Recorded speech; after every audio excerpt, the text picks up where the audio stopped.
Welcome back, my friends. I cannot wait to talk to you today about how to be the boss in your business and how to straddle that fine line between following your own intuition, your own gut, and listening to all the experts that are shouting at you from Instagram and your inbox and everywhere else.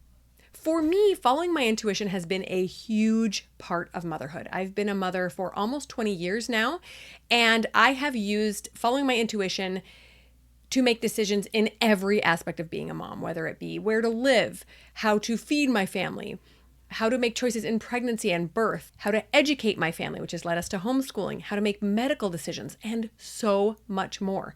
This isn't really a concept that I thought about a lot as a kid or a young adult because I didn't have a lot of reasons to maybe second guess or look further into what the quote unquote experts were telling me about decisions in my life. But as soon as I started raising my kids, I realized, I want to look more into that. I want to question the status quo.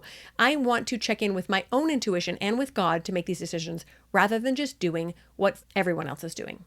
Now, we all know that the quote unquote experts have a lot to say about everything, and some of this is helpful. Sometimes it's really helpful to listen to the experts, especially when we're trying to make a difficult decision. Some of it is less so. A lot of people online claim that they're experts, and they're just experts because they say they are, not because they actually have any training or any experience or anything other than a big mouth, and they want to tell you what they think about things. So we have to be really, really cautious about who we listen to in today's day and age. Anyway, we have this prolific amount of information on the internet. Now, instead of accumulating information in today's day and age, our struggle is to curate it and find the experts we really want to listen to and be very picky about where we want to get our information from. Most of these experts have some very strong reasons about saying what they do. Some of it is based on research and science, and some of it not so much. But it's up to us to decide where we're going to listen and what experts we're going to give attention to. Now, going back to parenting for a second, I firmly believe that every mother is the ultimate expert on her kids and family. I do. I also believe it's our job to coordinate with other experts in their field, whether they're medical experts or teachers or administrators. Other people also care about our children and want them to succeed, but in the end, it's our job to determine what information is best for our family. We have the final say in how we parent our children. If we relegate this responsibility to someone else, it can end in disastrous consequences for our families because no one else has the same desire and passion to see our family succeed as us and our spouses, hopefully. Looking back over my years of parenting, I realized that if I had followed experts' advice every time they gave it to me, I probably wouldn't have half the kids I have right now. And we would probably still have some significant medical problems because I chose to look outside the box in regards to feeding and medicating my family. So that's just a little side note. You are the expert on your family, but guess where else you're the expert? In your business. You are the CEO. You are the boss. You are the head honcho. You are the top gun, whatever you want to call it. You are the one in charge. It is simultaneously a terrifying realization and a liberating realization. We don't have to ask anyone's permission. We don't have to get policies changed that we don't like. We don't have to go up the ladder to file our complaints. The buck stops with us. But like I said, this is also terrifying. We're the one that has the final say in everything. We don't have to ask anyone else how to best build our business. But like with parenting, we will want to coordinate and cooperate with other experts. We can't know everything about building a business, and frankly, we wouldn't want to. Our brain is better served doing other things than accumulating all the knowledge in every business area possible. But there are certain things that we do know best. So we're going to talk about that. We're going to talk about when to reach out to the experts and get their input.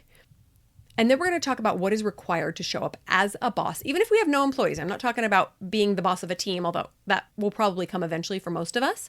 But I'm talking about just being the boss of your brain and your business. So first, let's talk about what we do know best. We know ourselves best. There is no one in the world that knows us better than us. We know what our expertise is. We know what knowledge we have.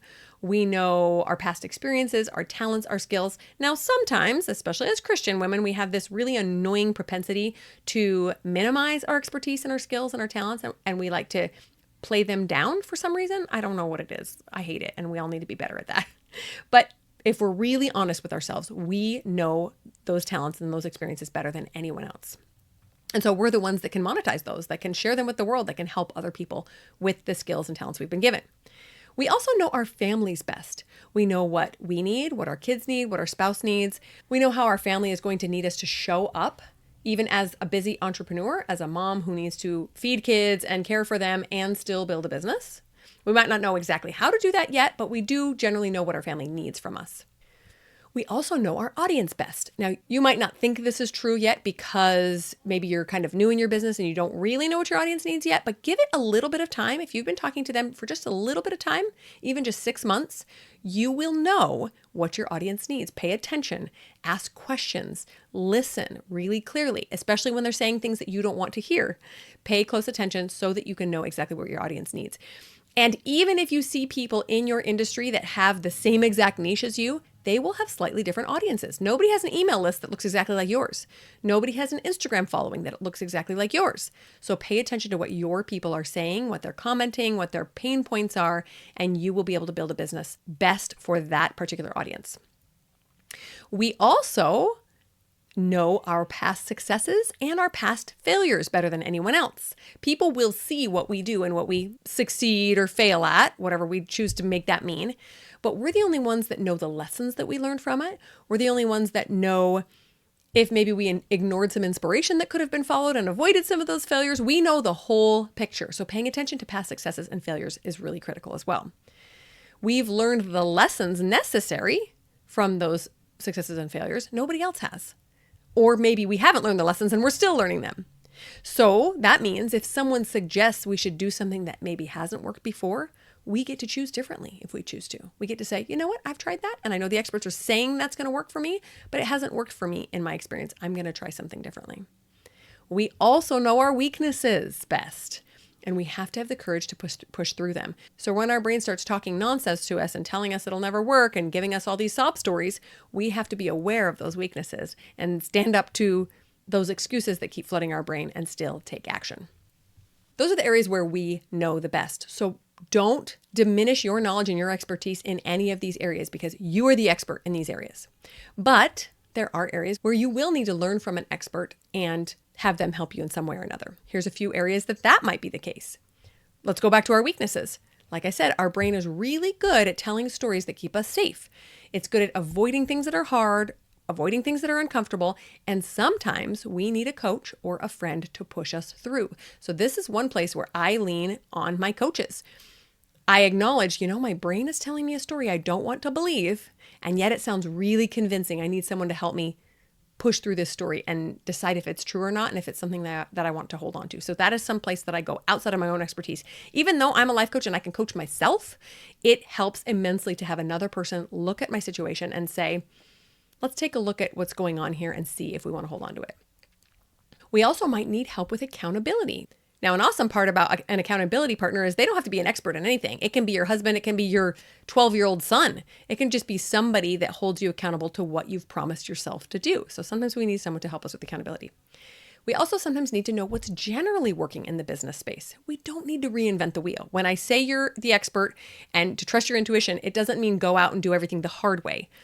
Find out what's generally working in your space. If you're an e-commerce owner, then go ask other e-commerce owners. Find an e-commerce coach and say, what's working now? What should I be doing with my email? How often should I be having new products?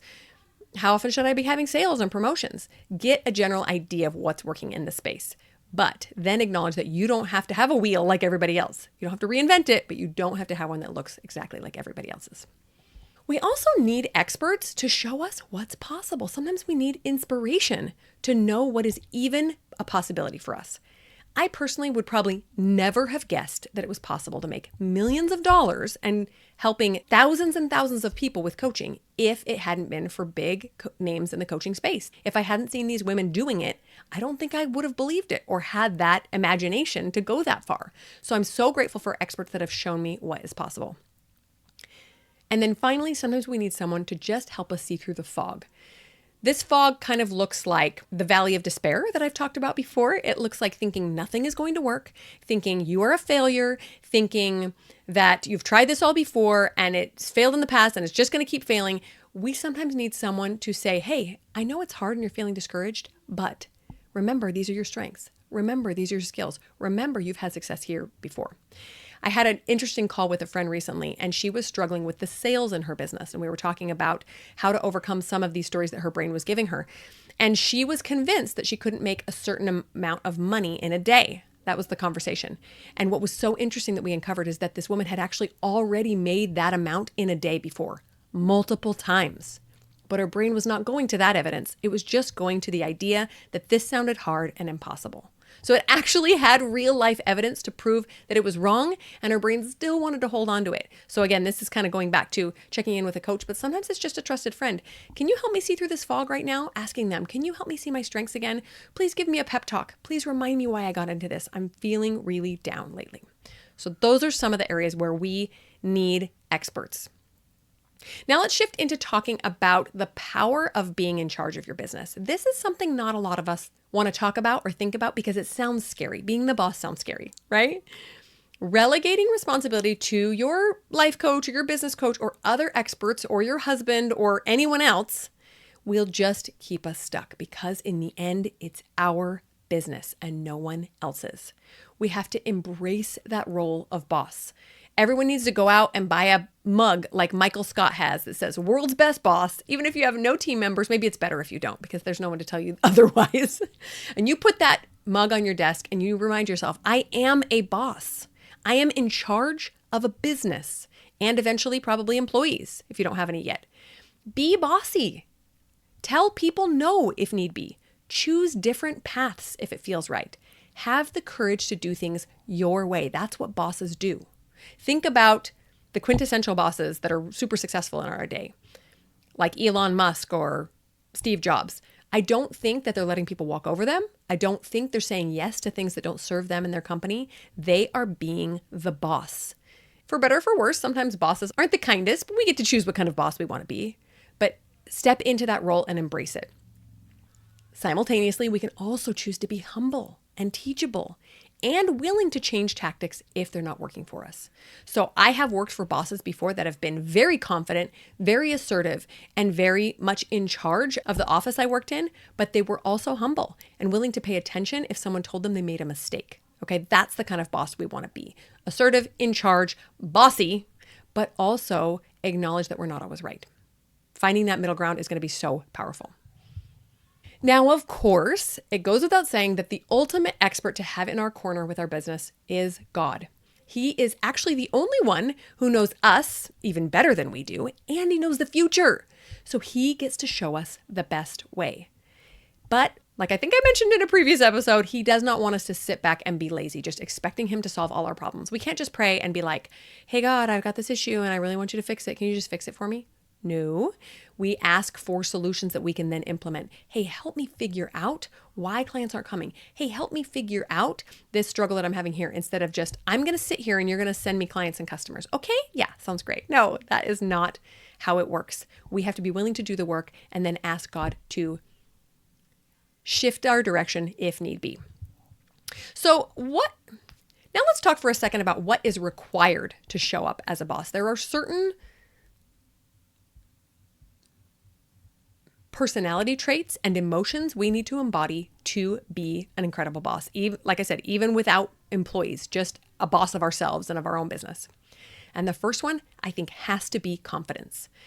Now, we don't have to be perfect or amazingly successful to be confident. Did you know that? I think a lot of people think, well, when I'm making six figures, then I will be confident. No, you won't. You will be a six-figure business owner who has no confidence. Confidence, as we know, does not show up based on a circumstance.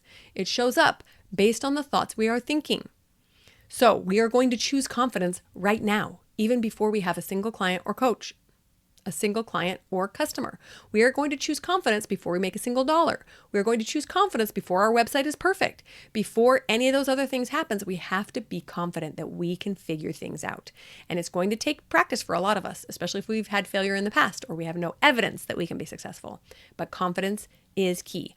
All you have to know is that you can help people. And even that might be a stretch in the beginning. So just start practicing. Start practicing for free. Start helping people. Start showing them that your expertise and your compassion is all they need to get results in their life and that confidence. And then you'll start gaining evidence and it'll be even easier to believe that you're confident. The other thing you need to have to be a boss is compassion. Like we mentioned before, we don't want to be a jerk boss.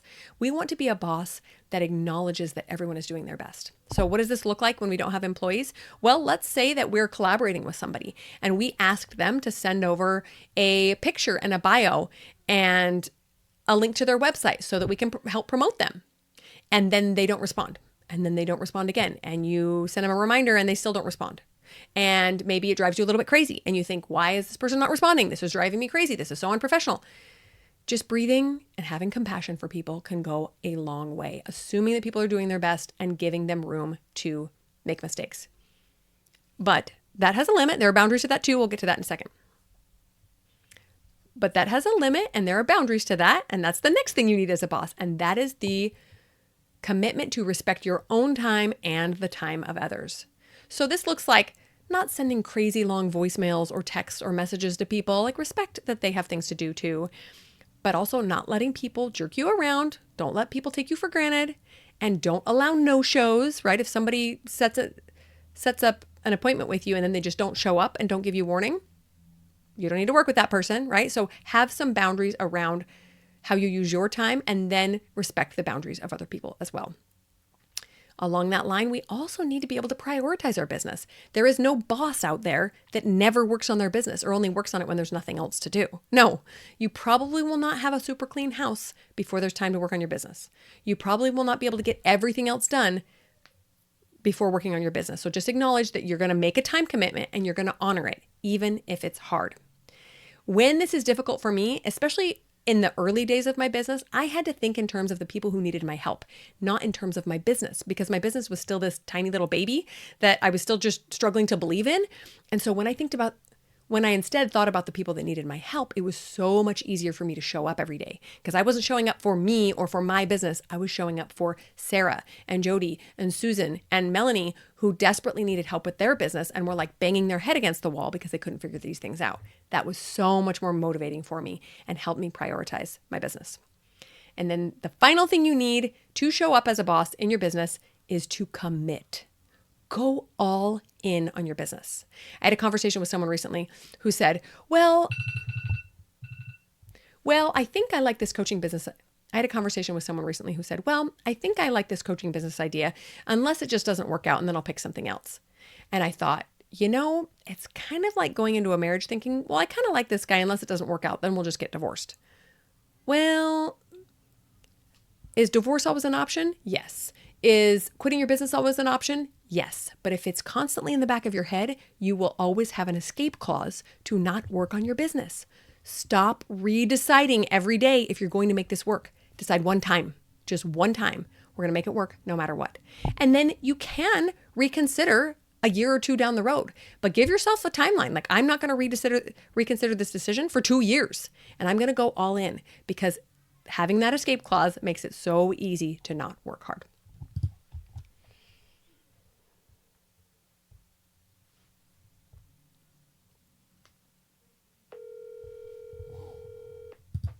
All right, so now that we know what is required to show up as a boss, where do we need to show up? Let's talk for a second about where we need to show these personality traits and show up as this boss. Like I mentioned, when we're collaborating with other people, we need to show up with that boss energy. When we are making decisions, super critical. Sometimes we think, well, I just don't know the right decision, so I'm just going to keep thinking about it incessantly forever. No, a boss doesn't do that. A boss takes the best information they have, they put a deadline on that decision, and then they make the decision, even if they're insecure about it, even if they're unsure if it's the right one, so to speak. Although we know there's no right one, right? There's just a decision. We can always change it later on, right? Like, let's say today we need an email service provider. Well, I'm going to choose Flowdesk because I've heard that's a good one. And then we're going to use it for a while, and it might be the best thing ever, and we might hate it. And 3 months down the line, we're like, nope, I don't want this. I'm going to go to ConvertKit. And so we take our list and we go somewhere else. Not a big deal. So overanalyzing decision-making and staying stuck before making a final decision is not showing up with boss energy. Another time to show up as the boss is when dreaming. If this is not something you do regularly, it's time to start. Dreaming is so powerful. It puts us in touch with what we really want. It puts us in touch with our strengths, with our desires, with the things that are most important to us. So start dreaming regularly and don't hold back on those dreams. Don't make them realistic. Don't edit them. Just let your mind go wild and be a boss in dreaming big and dreaming things that you would never say out loud. I think that's so, so powerful. Write them down somewhere if you need to. You don't have to tell anybody. It can stay in your own head. But unlocking that power means that your potential to get there is now unlocked as well. It's pretty amazing. We also need to show up as a boss when we're following up with people or when we are closing a sale. How many times, if you've already been working on your business for a while, think about how many times you followed up with someone really tentatively. Like, hey, I don't know if you saw my last message, but I was thinking that maybe it could be fun if... No, that's not how we follow up with people. We say, hey, I messaged you on Tuesday. I would love to collaborate with you. I think we could be a powerhouse team. Message me back if you're interested. Or this is how to take the next step. Or if I don't hear from you on Thursday, I'll move on, right? You're very assertive. You're very direct. You're kind and considerate of people's times, but you're kind and considerate of people's time and attention and busyness, but you are also showing up as a confident boss. And when we are selling things, ladies, we have got to show up as a boss. Too many times we're like, well, okay, yeah, if what I have sounds interesting, just let me know. No, we're leaving money on the table. No. Why would we want to hold back from helping people who desperately need us? I love the analogy of having someone over for brunch and you serve them their food and then you pour yourself a nice big glass of refreshing ice cold orange juice, but you don't offer any to your friend. And she's sitting there like, that looks really yummy. I really like orange juice, but she's kind of nervous to say anything. She doesn't want to ask. And you're just gulping around. You're just gulping down over there on the other side of the table when all of a sudden you notice her stare and you say, oh, do you want some? And she's like, yes, please. I would love some delicious orange juice. The whole time you're thinking, well, if she wanted some, she'd ask. No, people don't ask. We have to offer. We have something amazing that can change their life, whether it be coaching or an awesome product that we've built or whatever it is that we're putting out into the world. Waiting until people ask for it is doing them and ourselves a disservice. So please have the confidence, have that boss energy to say, I have something that will help you. Would you like it? It costs this much. Let's go. All right, so now that we've talked about what we need to be bosses and where we need to show up, and where we need to implement those personality traits and emotions to be a better boss, there are a few things we need to eliminate to be the best boss in our business. The first one is insecurity. I think I talked about this already, right? Confidence, yes. Insecurity, no. We can be insecure inside. It's totally okay. I have insecurities come up all the time, but I don't talk about them. I don't, unless it's like my husband. I'll sit there and tell him, or my best friend. I'm not going to tell everybody online what I'm insecure about, because that does not engender a lot of respect and confidence when people want to hire me. So I tell them that I can give them results because I know I can. And if I'm insecure about my pricing or how many clients I did or didn't have, then I have private conversations with people that can help encourage me. Okay? So watch that insecurity. Do not let that sneak out. Also, make sure you are not using your business to feel better. We all know how to feel better, right? We think different thoughts, or we do nervous system regulation, or we do exercises that will regulate and calm our nervous system. We don't chase goals to feel better, because what does it feel like once we've reached our goal? Pretty much exactly the way it feels right now, only now you've reached your goal. Okay? So if you're using your business or your income goals or whatever to feel better, you're going to be sorely disappointed. This is a really frustrating realization for a lot of people. And is... Vivian, be quiet! And can be seen in situations like people winning the lottery. They think they're going to feel so much better and all their problems are going to be solved when they have $3 million in the bank. And lo and behold, it doesn't happen. And then they spend all their money and they're in debt again. And it's a big disaster because they didn't change the thoughts that they were having. So don't wait for your business to make you feel better. You can feel better right now. And then finally, stop worrying about the things you don't know yet. You guys, this is one of my biggest problems. I love to worry about problems that haven't occurred yet. I'm like, well, when I'm making $1 million, what am I going to do with taxes? Okay, Bonnie, chill. You're not making $1 million yet, so it's not a problem. Just chill out. We'll get to that issue when we'll deal with that issue when we get there. But pay attention to where your brain is going. Sometimes your brain just needs things to chew on and things to worry about. And it loves to do that over the things that are unknown, the things that are confusing, or the problems that haven't occurred yet. So stop that, step into that boss energy, and acknowledge that you will figure it all out when the time is right. My friends, I passionately believe in your ability to be the boss in both your business and your life, and it's going to transform you from the inside out. Not just the helping people and the making money, but stepping into this confidence and knowing that you have something that can change the world. So take charge, be confident. So take charge of your business and your life and be confident that with God, nothing is impossible. I'll talk to you next week.